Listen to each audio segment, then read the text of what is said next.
Commissioner, and thank you for your time on the PM News Desk. Good afternoon, Kashni. Thank you for inviting us, and good afternoon to the viewers. You're welcome. Well, we do have a Commissioner, our own sitting in Parliament. Nearly half our cabinet are women. Our police chief is a woman.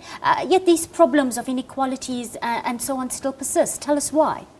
Well, the biggest culprits in that area is patriarchy. You know, patriarchy is the system where we all recognize that men are the authority figures. They are in power. And I think in order for us to be able to change, to transform women's lives, we have to eradicate patriarchy. And patriarchy finds its place even in the education system, starting from home.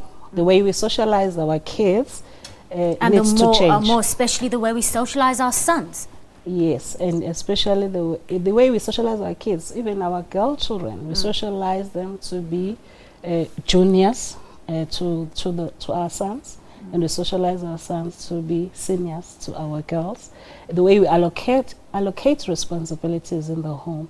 Most boys grow up knowing that it's not their responsibility to do housework, and this carries on even into the workplace. You'll find that women do much more work in the workplace because they also do the so-called reproductive work, which is cleaning and whatever, even if it's not their responsibility. And I think the better we are able to fight the battle against patriarchy, the better will be to mark gains for women. Would you say, Commissioner, that women are more empowered, more protected than, say, 10 years ago? Yes and no.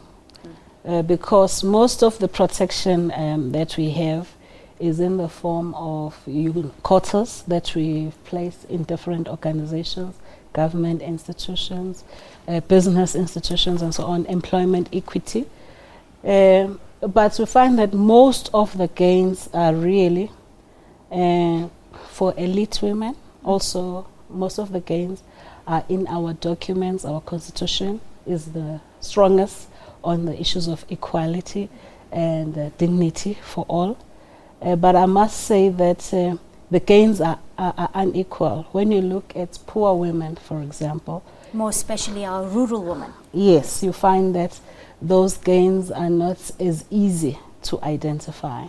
But I must say, in terms of what the government has done, it has done a lot to try and address that issue. For example, we've got housing. Yes. For women, we've got policies around access to land for women. Commissioner, what is the status of gender equality in the rural sector 20 years into democracy? I would say it's at a very, very low level. I couldn't give you empirical statistics, but it's at a very low level.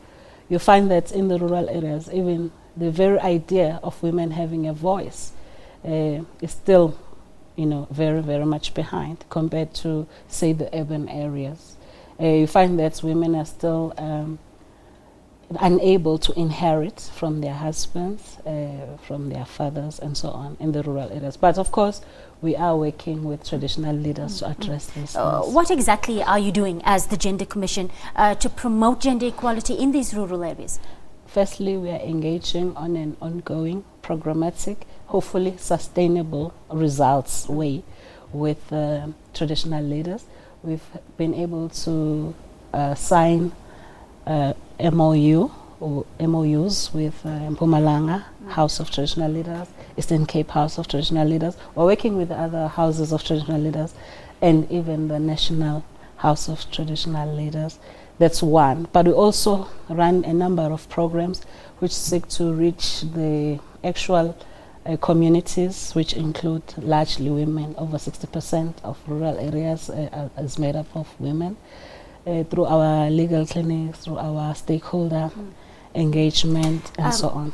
You recently held a national gender summit. Now, this was done in partnership with the United Nations, Oxfam, and our SABC Foundation.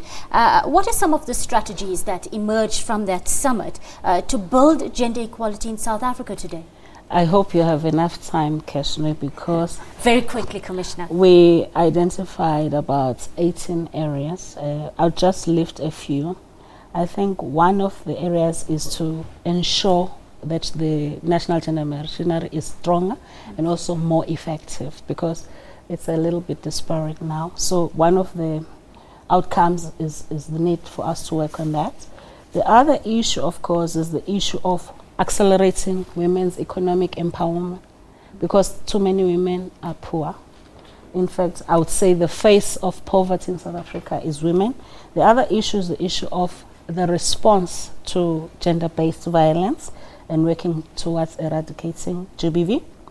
The other issue, of course, is ensuring that we are able to implement key gender equality legislation, 50-50 women's representation. There are many others. Thank you, Commissioner. I'm afraid we are out of time. I'll have to leave it there. Thank you so much for your time on the PM News Desk. Well, it's time for us to take a short break. We'll be right back on the PM News Desk.